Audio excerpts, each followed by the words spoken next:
Vamos lá, meus irmãos, vamos lá. Começando aqui nosso 6º dia de aula de História dos Avivamentos. Graça e paz, boa noite a todos. Amém, graça e paz a todos.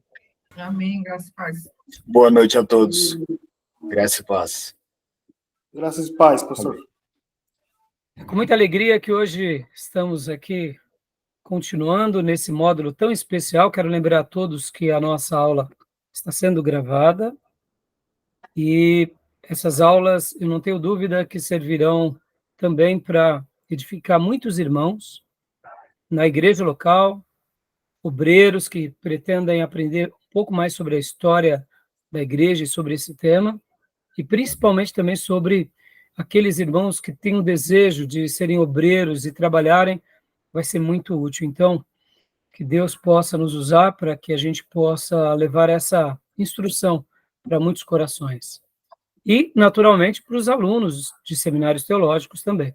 Espero ser úteis a muitos irmãos. Vamos lá, meus irmãos. Hoje, no nosso 6º dia de aula, terminamos, na semana passada, falando sobre os movimentos dissidentes na Idade Média. Foi um período muito bom. Eu vou deixar aqui para vocês, como pauta e uma tarefa extra, vocês assistirem a gravação da aula do último módulo que eu dei, que foi em 2020, a 5ª aula. Lá eu falo sobre Savonarola e falo sobre Lutero. E então o que acontece? Hoje eu só vou mencionar, mas na 5ª aula, há 4 anos atrás, quando eu dei esse módulo, tínhamos ali alguns alunos, em especial nosso querido irmão, que hoje é professor auxiliar Felipe Rente. Durante muito tempo, ele foi o meu único aluno, e eu procurei dar a minha melhor aula para ele, como procuro fazer para todos vocês. Então, aquela aula que eu dei há 4 anos atrás fica para vocês reprisarem, porque, modéstia à parte, o assunto é muito bom, e eu faço também uma abordagem, fazendo uma crítica aos movimentos contemporâneos de igrejas chamadas emergentes, ou de igrejas que elas se consideram até, eu diria, mais contemporâneas na sua teologia ou na sua releitura da Bíblia. Faço uma crítica.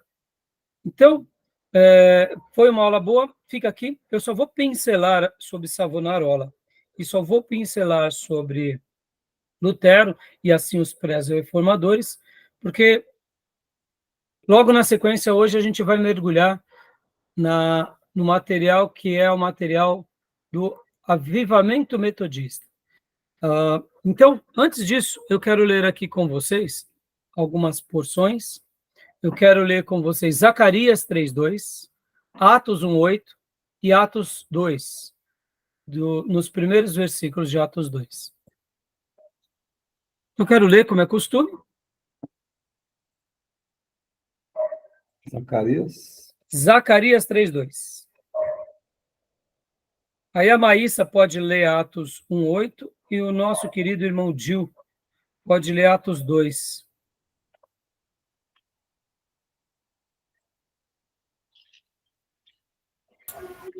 Atos 1:2. Atos 1:8.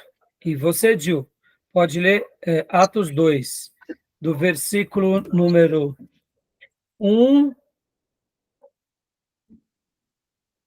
ao 4. Tá bom? Então, Ok. Júnior, leia para nós, por favor. Qual que é, Zacarias? Zacarias, capítulo de número 3, versículo de número 2. Ah, tá. Mas o Senhor disse a Satanás: O Senhor te repreenda, ó Satanás. Sim, o Senhor escolheu Jerusalém, te repreende. Não é este um tição tirado do fogo? Joia. Eu estou usando aqui esse texto de uma forma assim, eu diria fora do contexto, porque esse texto, na realidade, foi uma palavra em que o próprio Deus estava dando ao profeta Zacarias sobre Josué, o sumo sacerdote nos dias da reconstrução ali do segundo templo. Zacarias estava falando para Josué, e nesse contexto ele foi comparado a um tição tirado do fogo. Mas por que eu estarei hoje utilizando esse texto fora do contexto? É bem simples. É porque hoje nós vamos falar de um homem que na história da igreja também foi lembrado como um tição tirado do fogo. Quem é esse homem? John Wesley. Aí, isso aí. Por quê? Você lembra? Gil? Ele teve uma história no princípio, né, que ele foi salvo de um incêndio, mas também principalmente por conta da sua vida espiritual, que era muito intensa. Ele pregava e as pessoas iriam assistir ele pegar fogo. Era uma frase assim que eu vi em um dos artigos que li. Joia, Gil, joia, isso aí. Então, em tese, é exatamente isso. John Wesley é essa pessoa tão esplêndida que teve um episódio na sua vida, a gente vai ver, e aí logo depois também ele dizia: eu me encho do Espírito Santo e as pessoas derretem, né? Eu me encho do fogo sagrado e as pessoas derretem diante de mim. Então ele era um tição mesmo, e aqui nos faz lembrar isso que Deus disse ao profeta, por meio do profeta Zacarias, ao sumo sacerdote, que ele era esse tição tirado do fogo. O tição tirado do fogo, no contexto bíblico, seria uma palavra quando Deus pega quando Deus estava querendo se comunicar ao seu povo, dizendo que aquele povo passou por uma provação tão grande, mas Deus foi lá e tirou do fogo, dando até uma outra ideia. Qual é a ideia? A ideia é de uma madeira nobre. Imaginem isso, uma madeira nobre, e essa madeira nobre, de repente, uma criança peralta vai lá e põe no fogo.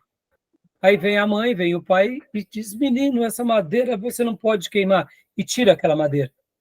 Aquela madeira não poderia ser queimada, então ela acaba sendo chamuscada. O tição tirado do fogo seria quando Deus leva o povo dele para a Babilônia. E ali Deus preserva, no meio de toda a provação, esse tição. Então, seria essa a leitura que a Bíblia está falando. E aqui, no caso, Josué, ele era o sacerdote nos dias da reconstrução do segundo templo, e Deus estava dizendo para ele isso, que ele era esse, que representava esse povo. E logo na sequência vocês vão ver que Satanás o acusa, mas mesmo com toda a fúria e todo o fogo das trevas, Deus preserva. Essa é a história da nossa vida.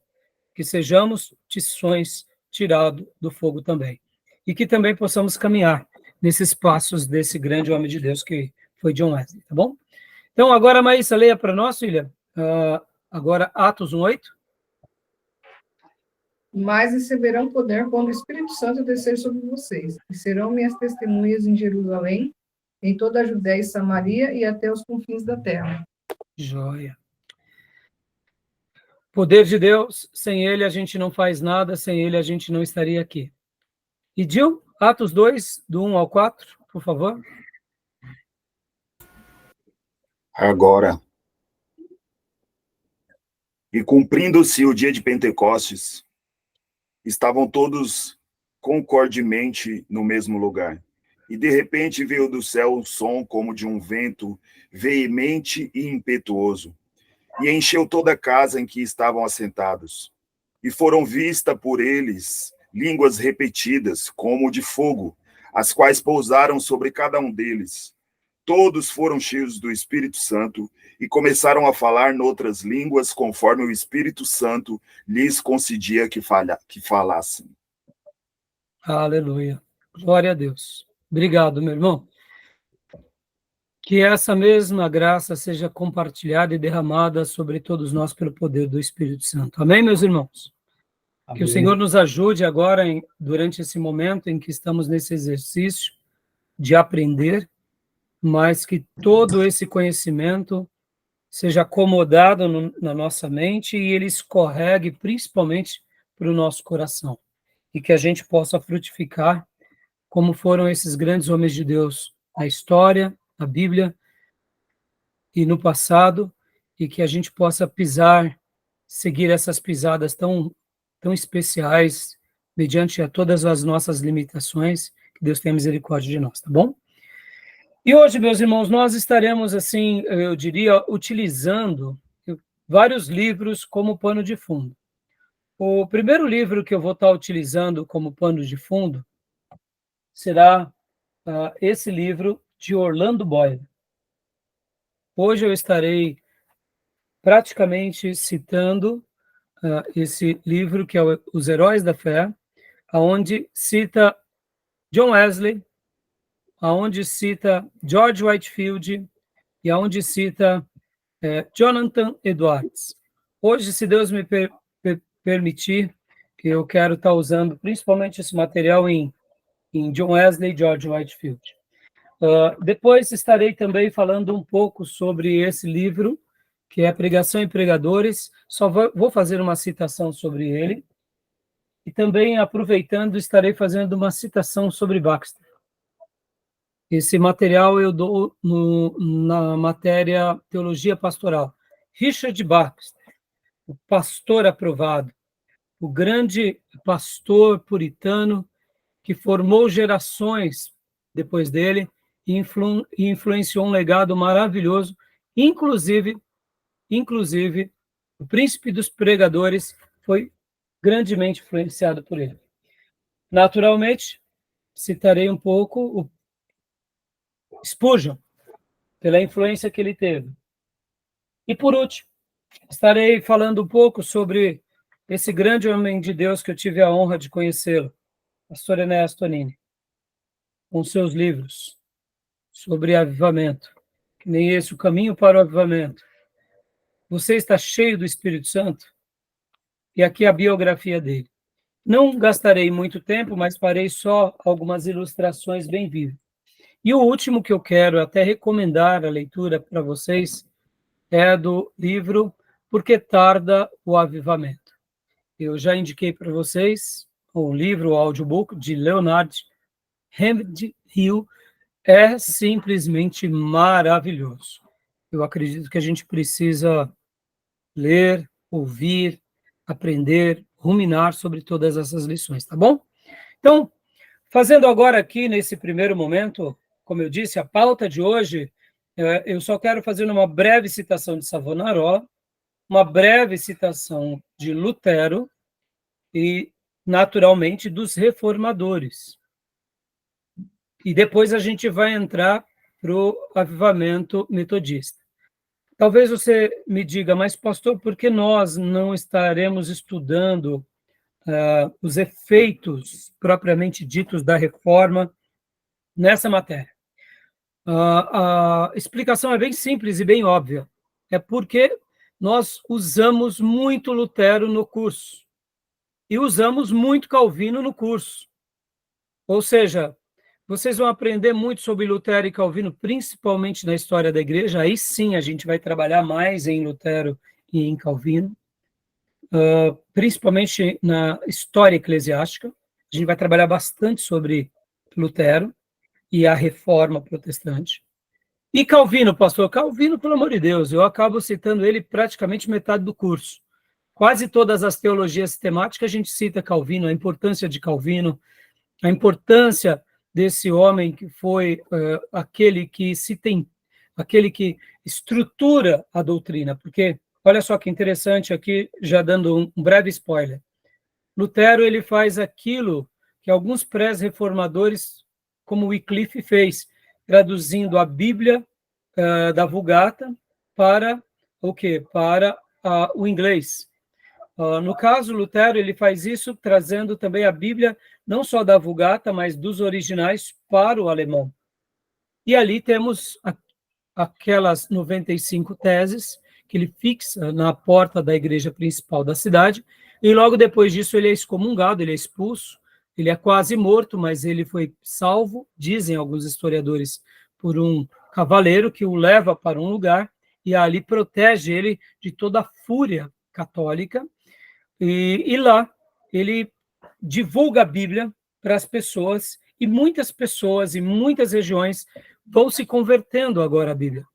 E muitos príncipes automaticamente também passam a crer também na palavra de Deus, e vai criando força religiosa e força política. Então, alguns historiadores vão dizer, principalmente aqueles que são ateus ou céticos, que a reforma protestante ela foi simplesmente algo político.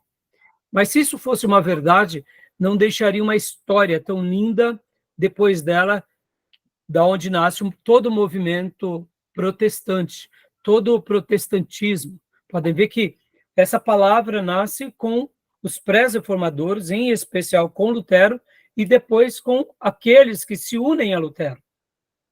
E é por isso que é chamada Reforma Protestante. Lutero, ele não causa a Reforma Protestante, mas ele é o estopim para a Reforma Protestante, que viria alguns anos depois, quando há esse conglomerado de príncipes e de povos que se unem a ele e agora são libertos de todo o paganismo, de todo o romanismo, e se dedicam em seguir apenas Cristo. Automaticamente, esses principados, eles acabam também se separando do vínculo que eles tinham com Roma e com aqueles outros reis que também estavam debaixo do romanismo. Então, por essa razão, alguns céticos vão dizer isso, que o protestantismo ele é político. Mas nós conhecemos a história, nós não podemos negar que teve a questão política, mas a questão principal foi a espiritual, porque Lutero ele não quis criar algo novo, ele quis apenas fazer aquilo que os pré-reformadores fizeram, que é o quê? Atear fogo na igreja, atear fogo no meio do povo de Deus. Um pouquinho antes de Lutero, assim como teve John Wycliffe, John Hus, teve um outro padre italiano que também chamado Jerônimo Savonarola, que ele nasce em Ferrara, na Itália, em 1452, dia 21 de setembro, e ele morre no dia 23 de maio de 1498, pouquinho antes. Ele morre em Florença. Mas ele foi pastor, ou melhor dizendo, né, ele foi um padre que, ao ver a sua comunidade totalmente perdida no paganismo, no erro, no pecado, ele fica indignado de ver aquela situação, e então ele começa a resgatar os princípios bíblicos, e ele começa então a falar da palavra de Deus. E por ele falar da palavra de Deus, houve uma mudança muito significativa ali, onde ele pastoreava, onde ele pregava. Porque olha que interessante, irmãos, como Deus faz as coisas, né? Se imagine você naqueles dias em que você está seguindo a religião chamada verdadeira. E você está vendo o seu próprio rebanho preso ao pecado, aos vícios, à degradação, à corrupção, à imoralidade, ao declínio moral e ético. E você ali fica vendo tudo isso e você vê que eles participam da mesma religião que vocês. E aí ele começa, então, nessa inquietude, ler as Escrituras e ver que a vida dos discípulos de Jesus eram diferentes da vida daquilo que eles estavam vivendo. Então ele começa a confrontar o povo com a palavra de Deus. E é por isso que ele é chamado também de pré-reformador. E é natural que, assim como os outros pré-reformadores foram queimados e foram mortos, assim também acontece com Savonarola. Então, ele é um exemplo também de alguém que se dedica muito ao encontro novamente da palavra de Deus, traz a palavra de Deus para o seu rebanho, e aí o que acontece? Que ele, de fato, não teve jeito, ele peitou aos seus, como que eu posso dizer? Aos seus compatriotas, e o que me choca, irmãos, é imaginar pessoas, né, naquele dia tão cegos, como acontece hoje, irmãos. Como acontece hoje, né? Porque eu sei que parece estranho, mas eu quero destacar como aqueles dias eram dias de intolerância. Como aqueles dias eram dias aonde quem desassociasse daquela voz dominante era visto como uma aberração. Mesmo que toda essa aberração estivesse fundamentada no livro sagrado.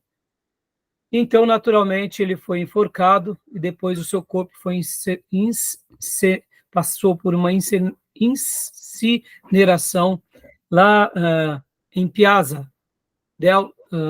e aí, até hoje, tem assim ele deixou um legado muito lindo e por isso que ele é chamado de pré-reformador. Tá bom, meus irmãos? Já ouviram falar sobre ele? Já. O massacre de Savonarola. Né? Então, ele é uma pessoa que não desfruta da reforma, mas ele é aquilo que nós podemos dizer que acaba sendo como combustível vivo na vida de Lutero e dos outros que seguem esse caminho. Diga, Júnior. É um dos insurgentes. Sim. Né? Ou mais um dissidente, né, Júnior? Ele foi antes de John Hus, ou pastor, ou é a mesma data? Lugares diferentes. Ele foi depois, um pouquinho depois, se não me falha a memória. Um pouquinho depois, né?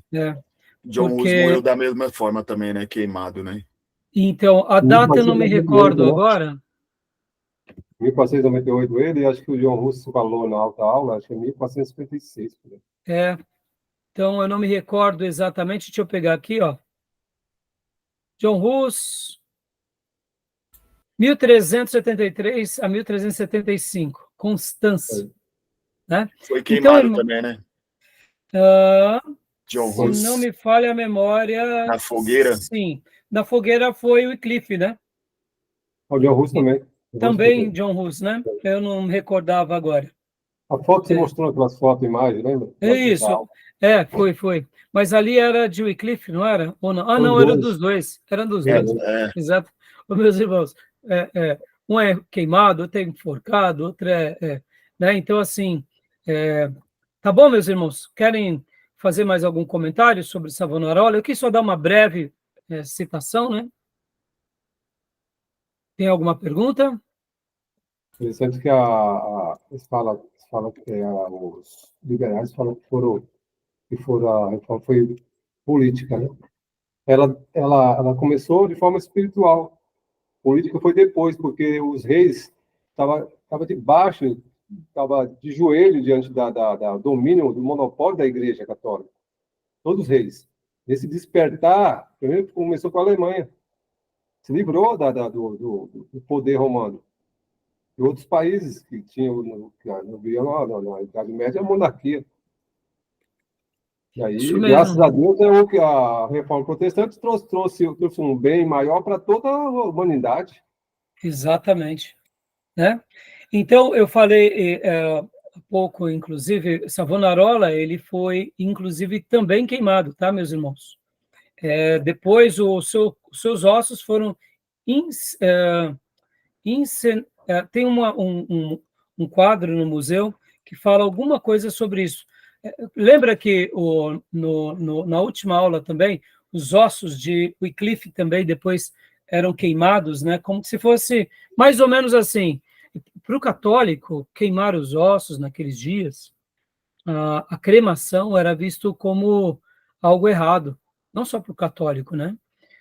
Dando aquela ideia da condenação eterna. Então, assim, eu não posso afirmar agora, mas na antiguidade, essas questões, assim, quando se queimava, principalmente na Idade Média, era mais ou menos como se a igreja estivesse decretando a sentença eterna dele, já que a igreja, com a sua tradição, ela dominava. Então, era uma maneira, mais ou menos, de dizer o seguinte: se alguém aqui quer ser bobo, como foi ele, olha só, além de ser queimado na fogueira, depois a gente vai te incinerar.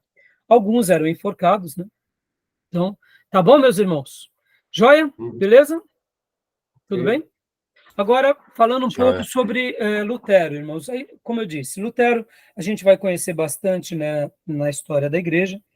Ele cria as 95 teses, inclusive eu tenho ela aqui, esqueci até de reservar, depois se quiser eu passo para vocês.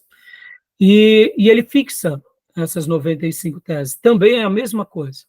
Lutero era um estudante de direito, e enquanto ele e o seu amigo, que estudavam direito, passavam por uma tempestade, caiu um raio, e no momento que esse raio cai, o amigo dele morre e ele foi salvo. Ele estava do lado do amigo na tempestade e ele foi salvo. Ele deixa de fazer direito e vai, então, fazer teologia. E agora, como teólogo, ele se dedica à vida monástica, cuidando ali da sua vida monástica, servindo as pessoas, até porque ele entendeu que ele foi liberto da morte e que Deus tinha um propósito com a vida dele. Pouco tempo depois, Lutero ganha de um bispo uma Bíblia. Uma Bíblia. Percebam, irmãos, hoje nós temos tantas Bíblias, temos o acesso a tantas coisas, e muitas vezes a gente precisa resgatar esse valor, do que essa palavra representa para nós. Lutero ganhou de um bispo a Bíblia. E aí ele começa, então, a estudar a Bíblia. Ele fica impressionado com a Bíblia, e aí ele mergulha na Bíblia, e aí ele começa a ver as práticas da igreja de forma muito antagônica ao que a Bíblia ensinava.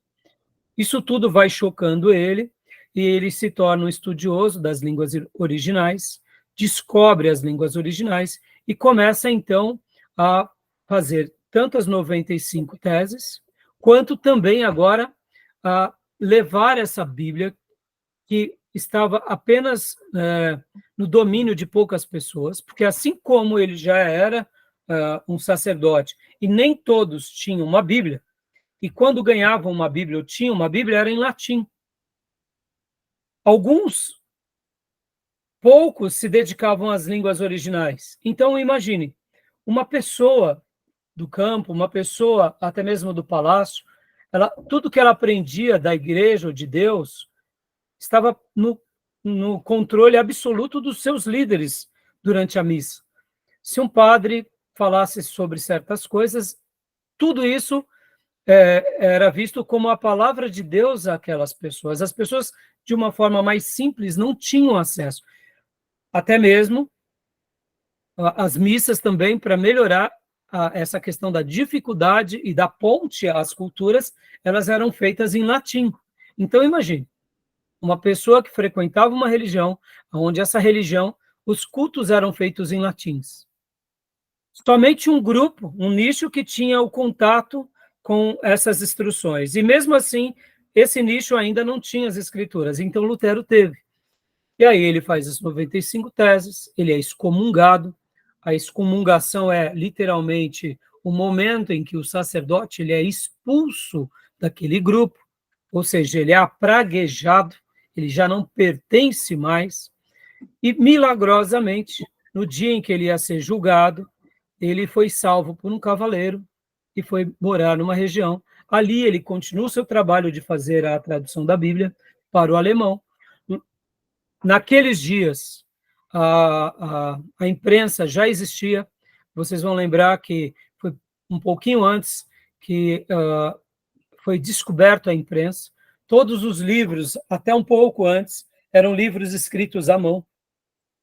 Então, para você ter um livro de alguém, ou você copiava o livro, ou você pedia para algum amanuense fazer aquele livro. Então, percebam as dificuldades. Então, pouco tempo antes, surge a imprensa, com Gutenberg.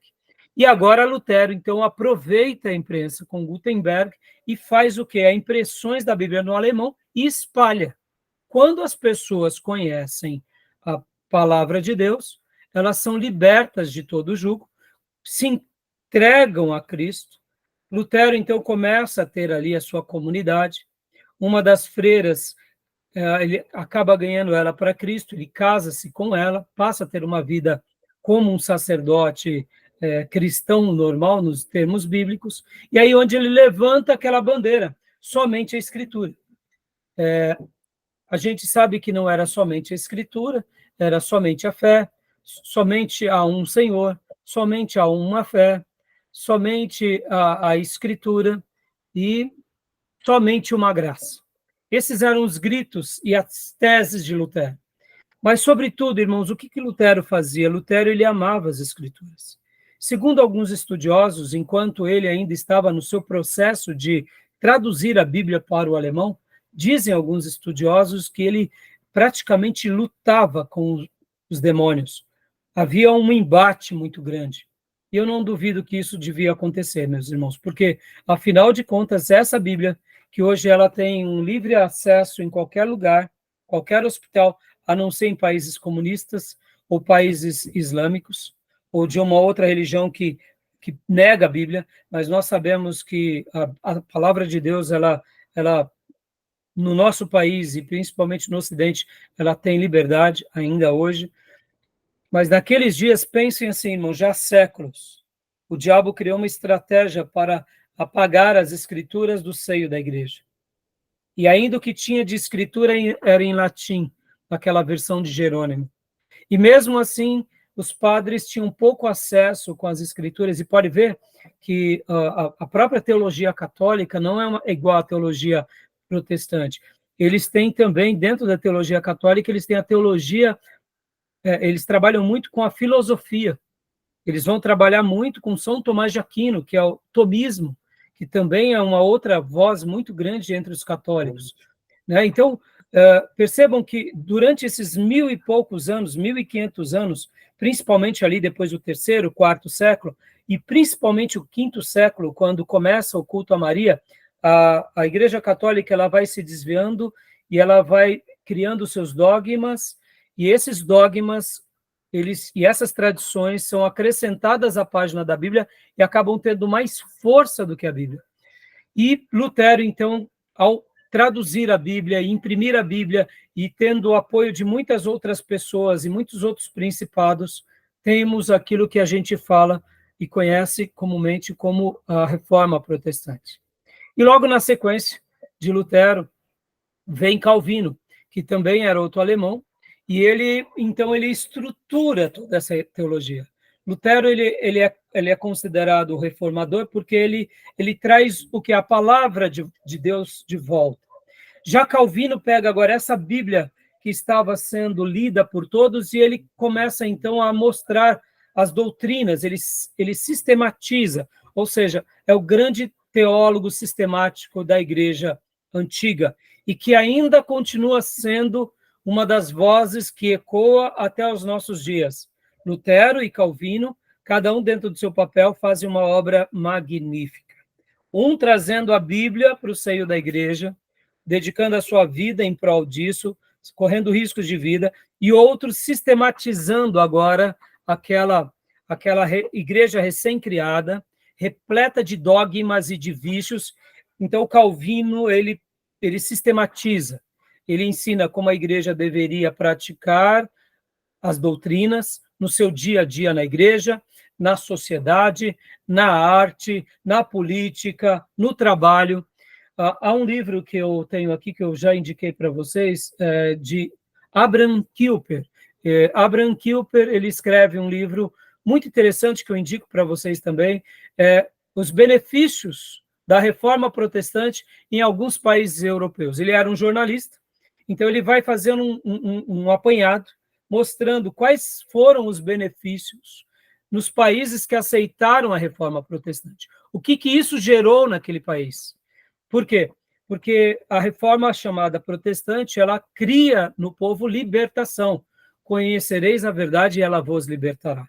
E no momento que você está liberto de todo jugo pagão, de todo sincretismo religioso, de todo o comércio em nome da fé, podem ver que hoje, irmãos, o que nós estamos precisando também como povo de Deus e povo protestante? De uma nova reforma protestante. Porque o que são os neopentecostais, senão aqueles que estão também voltando ao comércio dentro das nossas igrejas? Hoje, podem ver que é uma prática muito comum de uma nova indulgência. Hoje você tem que comprar a sua bênção, comprar e pagar o seu voto, você tem que fazer o seu sacrifício, tudo com dinheiro. Ou seja, são novas linguagens da velha armadilha diabólica. Ou seja, são os mesmos apetrechos, o mesmo sincretismo, as mesmas indulgências com uma nova roupagem. Hoje mesmo eu ouvi da professora Aparecida que de um desses neopentecostais existe uma profissão chamada o caicai. O Júnior, depois, como advogado, pode até confirmar se isso é verdade ou não. Ela ouviu isso, que uma pessoa foi buscar os seus direitos e enquanto ela estava ali diante do tribunal, perguntaram para ela, o que você fazia na vida? Ela falou, eu sou daqueles que trabalham com caicai. Caicai, como assim?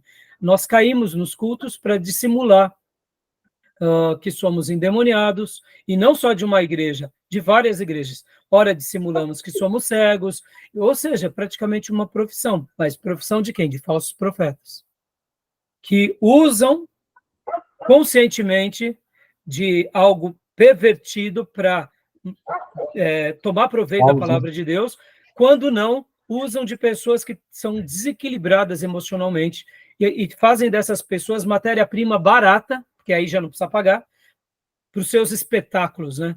Então, ela comentou isso, eu falei, nossa, irmã, eu nunca imaginei, nunca tinha ouvido, eu vou até pedir para ela as fontes, que eu quero saber mais sobre isso, mas logo depois ela me relatou um outro caso em que estavam expulsando um demônio lá na igreja do Valdomiro, e os pastores não conseguiam expulsar e tal, aí chegou o Valdomiro, e depois o Valdemiro, né, disse, esse demônio nem Jesus pôde expulsar, mas eu pude expulsar. E aí ela disse isso, eu quero acreditar que ela ouviu essa fala, ou seja, se Jesus não pôde expulsar, mas o Valdemiro pôde, ou seja, ele é maior, mais poderoso que Jesus. Meus irmãos, eu não sei como pode uma pessoa estar num lugar desse e continuar querendo seguir a Deus no lugar desse. Então, assim, hoje a gente também precisa de uma nova reforma. E, como se não bastasse, as igrejas sérias e históricas indo também para caminhos mercantilistas, outros para caminhos políticos, outros para caminhos empresariais, ou fazendo da igreja um grande clube. Ou seja, precisamos do avivamento também em nossos dias. Tá bom? Então, os pré-reformadores, nós estaremos trabalhando com mais detalhes ao longo de todo o nosso curso, toda a nossa grade. Eu acho que dedicar uma aula como a de hoje para eles não é que seja ilegítimo, não é. É porque a gente acaba falando demais deles.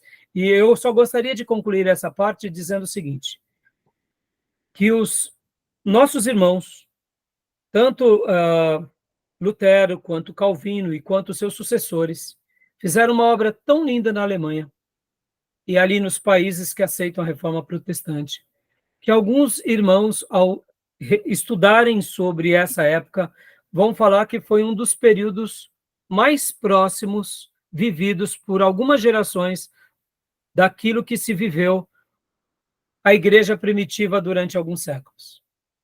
Segundo alguns historiadores, eles vão mencionar isso, que a reforma protestante foi um momento tão divino naquele povo, aonde aceitou a Cristo e se converteu ao Cristo ressurreto e à palavra de Deus.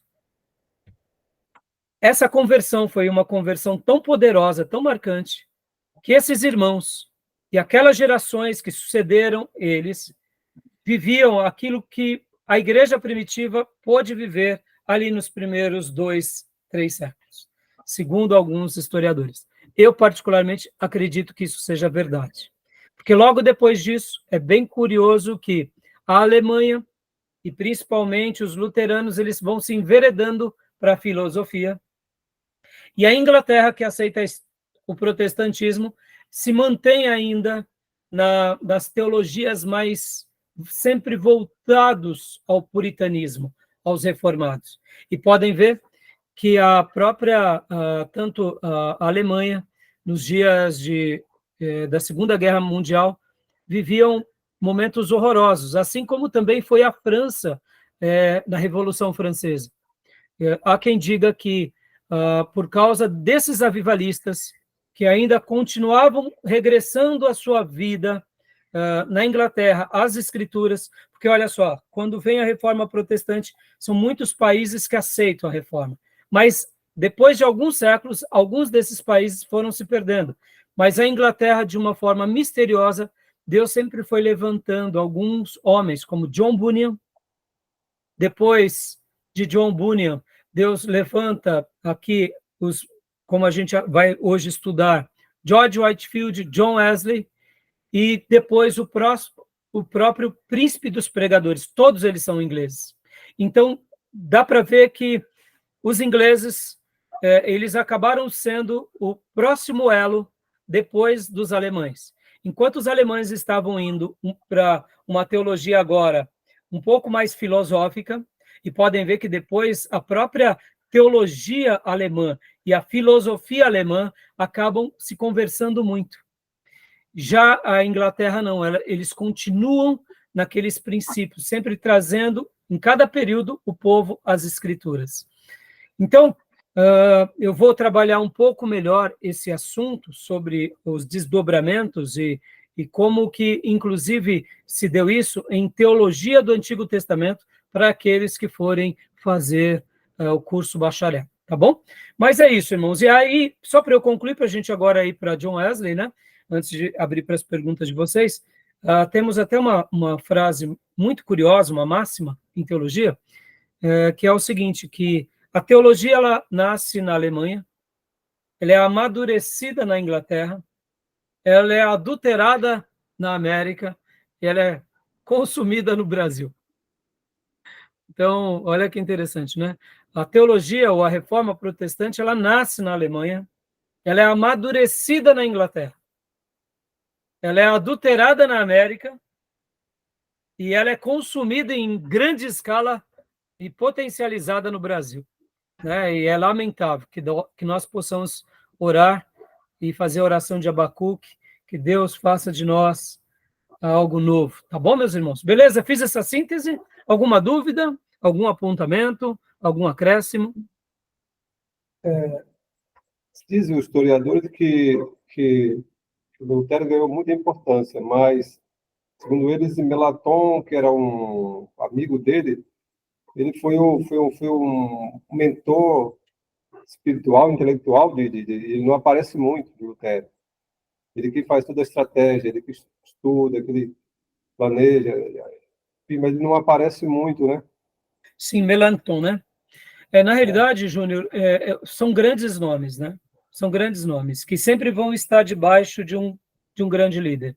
É que, assim, é óbvio, quando nós vamos estudar um pouco, que nem hoje a gente vai estar estudando bastante sobre John Wesley e George Whitefield, atrás deles sempre vão ter pessoas que vão influenciá-los demais. E, ao mesmo tempo, ao lado deles, né? Mas acabam que esses irmãos acabam tendo um protagonismo, até mesmo na história. Por exemplo, quando a gente pensa que o Lutero ele é o reformador, mas ele foi o reformador vivo, né? Por pouco ele não foi queimado na fogueira e nem enforcado. Se tivesse passado por isso, a gente talvez estaria aqui relembrando de um outro. Quantos não existiram antes de Lutero? Que a gente não vai conhecer ou que a gente vai tomar poucas notas ou vai saber bem pouco sobre eles, né? Exatamente, Júnior. Mas, assim, na eternidade que a gente vai tomar conhecimento mesmo. Mas, assim, estudando um pouco a história, a gente acaba aprendendo alguns nomes, como você mencionou. Existiram pessoas muito importantes que fortaleceram essa base, né? Podem ver, irmãos, uma igreja forte não se faz com um pastor forte, é com um colegiado forte. Eu aprendi certa ocasião numa conferência de pastores, de líderes, perguntaram para um certo pastor o que seria da igreja dele sem ele. Uma igreja grande lá do Ceará, Armando Bispo é o nome dele. Ele falou assim, a minha igreja vai continuar vencendo. Porque a minha igreja já tinha pessoas polivalentes antes de mim. Um dia, aquele time polivalente me chamou para fazer parte desse trabalho com eles. E esse time polivalente continua nessa igreja. Tanto é que é uma igreja que tem muita referência lá em Fortaleza. Faz algum tempo que eu não tenho notícia deles. E aí ele falou assim, e depois que eu partir, se eu partir mais cedo, ou se eu, por um motivo ou outro, não for mais o pastor titular, essa igreja vai continuar vencendo. porque não é a personalidade, é o colegiado, irmãos. E eu acredito muito nisso. Eu acredito muito nessa verdade, porque quando nós temos um líder de muita expressão, mas nós não temos um colegiado, causa-se pouco impacto num primeiro momento. Aquele líder pode até ser perpetuado na história, mas o impacto mesmo é com o colegiado. Por isso que nós nunca podemos subestimar igrejas que tenham até pastores, eu diria, que têm uma mensagem simples. Porque muitas vezes as mensagens são simples, não são tão rebuscadas, não são de muita profundidade teológica, mas o povo é muito crente, o povo é muito militante, são famílias muito organizadas, são famílias muito valentes, são famílias entregues à causa. Então, aquele pastor, ele fala, irmãos, direita, todo mundo vai para a direita com muita intensidade. Irmãos, vamos parar, todo mundo para. Irmãos, agora vamos dar 2 passos para trás. Todo mundo dá 2 passos para trás, porque agora a gente vai dar 10 para frente, todo mundo vai. Ou seja, é um colegiado muito forte.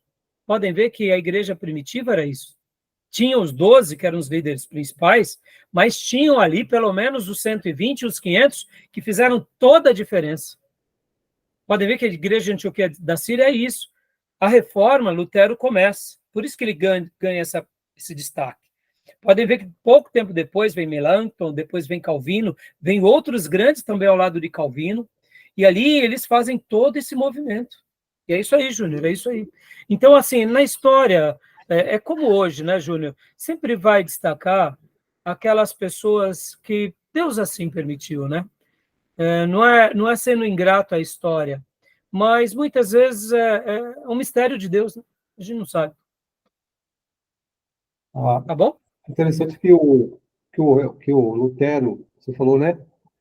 Quando Lutero se insurgiu contra a igreja estatal romana, como estava naqueles dias de muitos insurgentes que foram mortos, e Lutero teve uma proteção do rei da Alemanha porque ele aderiu ao protestantismo.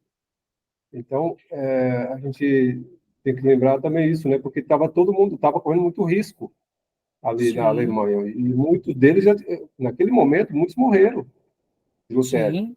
Só que Lutero, quando aconteceu aquilo, e ele teve a proteção. O rei da Alemanha aderiu a tese dele, o protestantismo, deu proteção. Pô.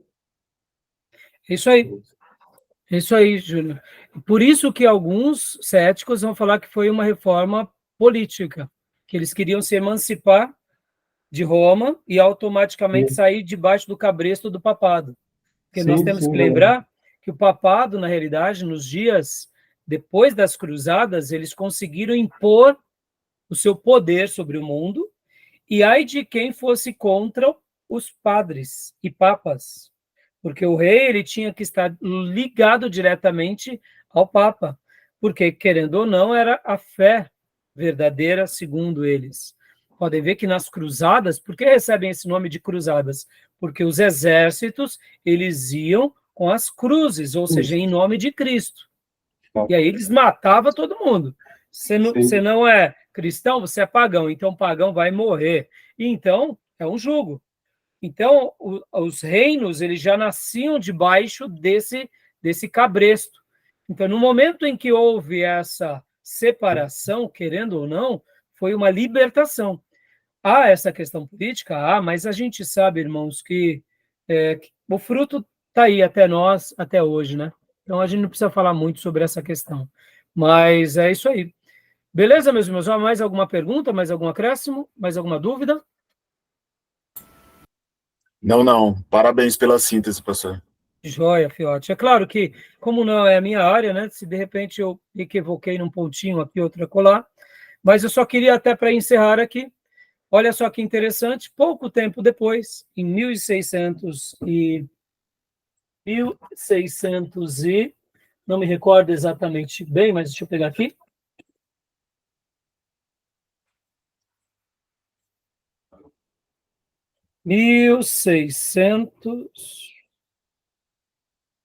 Espera aí, vou achar, só um segundo. 1678, nasce o Peregrino. Ou seja, 100 e poucos anos depois da Reforma, a própria Inglaterra estava passando também por um período de morbidão, aonde só poderia se pregar nos lugares sacerdotes ordenados que passassem pelos centros teológicos e que recebessem também ali a bênção do rei. E nasce esse pregador chamado John Bunyan, que era um ferreiro, e ele começa a pregar, e porque ele estava indo contra uma lei estabelecida no seu país, ele foi preso. A mulher dele sofre, os filhos sofrem, ele é solto, e ele recebe ali a incumbência de ficar calado, ele recebe ali a palavra, fique calado, não pregue mais, e ele disse, como eu me calarei se Deus me separou para pregar, e volta a pregar, é preso de novo durante muitos anos, a família dele é dissolvida em virtude disso, a mulher não aguentou, até porque ele era um ferreiro. O que era o ferreiro naqueles dias? Era o latoeiro, era o que trabalhava com latão, era o que fazia panelas, ferradura, uma vida simples. E ele ficou preso, então lá na prisão ele começa então a fazer o quê, irmãos? Ele começa a escrever com as borras das velas esse livro que se torna um clássico. Daí vem o Peregrino, depois vem a Peregrina, e ele acaba recebendo a libertação por parte, né, dos governantes, e vinham muitos teólogos, vinham muitas pessoas importantes ouvi-lo. E ali ele ateia fogo. John Bunyan escreve mais de 40 livros, se torna um grande pensador, ou seja, podemos dizer que também nos dias de Bunyan houve um avivamento ali. Houve um ressurgimento, um renascer, um reflorescer. A chama ateou no coração daqueles que estavam, de novo, vivendo a sua fé nominal. Claro que numa projeção mais local, mas o que John Bunyan causa na história da igreja é memorável. O que ele gera na vida dos seus ouvintes é algo lapidar. Tanto é que Spurgeon, ele constantemente vai fazer citações de Bunyan, o Peregrino. Um dos livros e dos escritores principais de Spurgeon era John Bunyan. E George Whitefield e Richard Baxter. Pelo menos esses nomes eram muito frequentes nas histórias, nas mensagens. Era com muita frequência que Spurgeon, nas suas mensagens, citava o Peregrino, ou alguma porção do Peregrino. Isso é maravilhoso. Então, fica aqui essa síntese, né? Para que vocês entendam que aquele período que foi chamado de Reforma Protestante também teve os seus períodos de declínio, também teve os seus períodos de morbidão e também teve as suas retomadas. Tá bom, meus irmãos? Tudo bem? Teve a Contra-Reforma também, né? Sim, Contra-Reforma, né?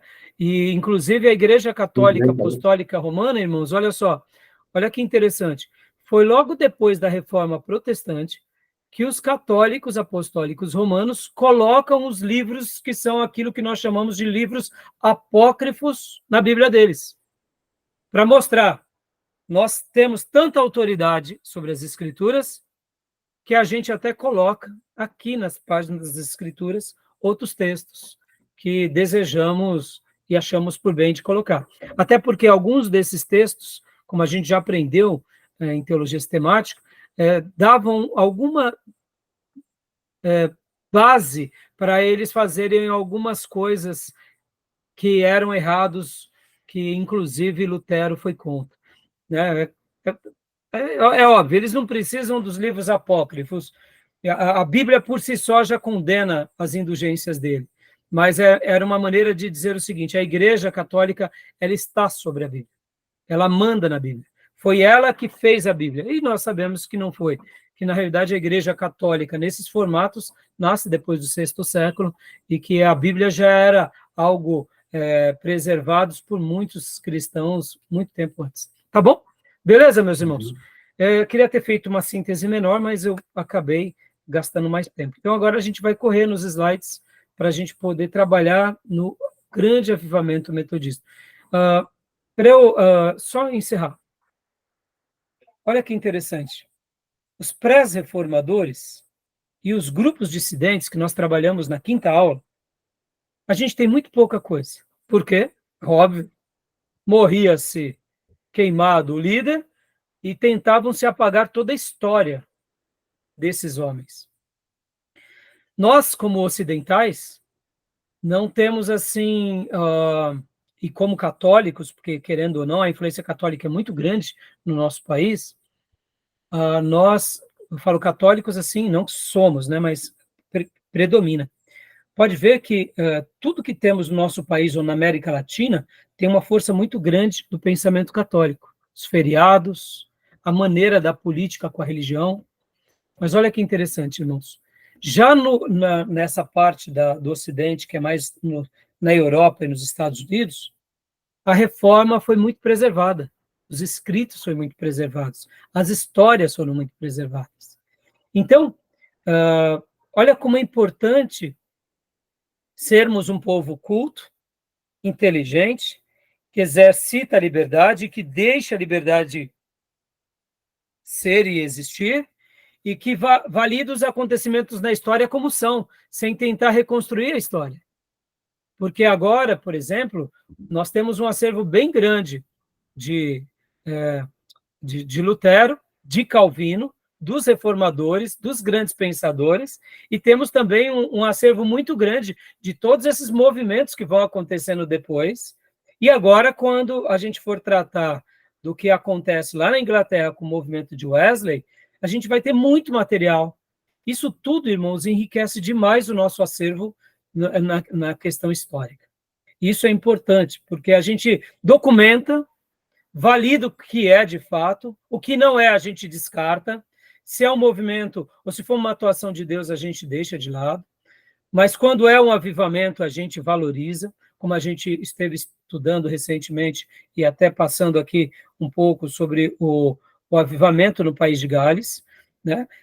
No material que vocês receberam do Gil e que a gente comentou, ou seja, o avivamento no País de Gales foi praticamente em 2 anos, mas temos acervo, temos material, porque foi 2 anos, foi 2 anos, se fosse 10 anos, seria 10 anos, ou seja, nós não precisamos enfeitar o pavão, não precisa florear nem mentir, é a verdade pela verdade, assim como a gente tem que lidar com a igreja brasileira, com a igreja ocidental, nessa verdade de hoje.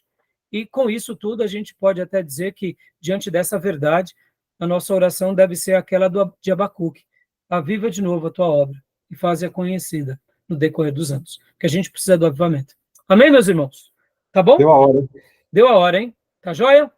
Ficamos assim, então? Tudo bem? Maravilha. Joia. Então, no segundo bloco, a gente vai abrir os slides e vamos trabalhar em cima deles, tá bom? Então, pode permanecer aí, eu vou fechar aqui a nossa gravação. Alguma pergunta, meus irmãos? Não, tranquilo. Tranquilo? Tranquilo, irmã? Então tá joia. Então tá joia, irmãos. Vou parar a gravação.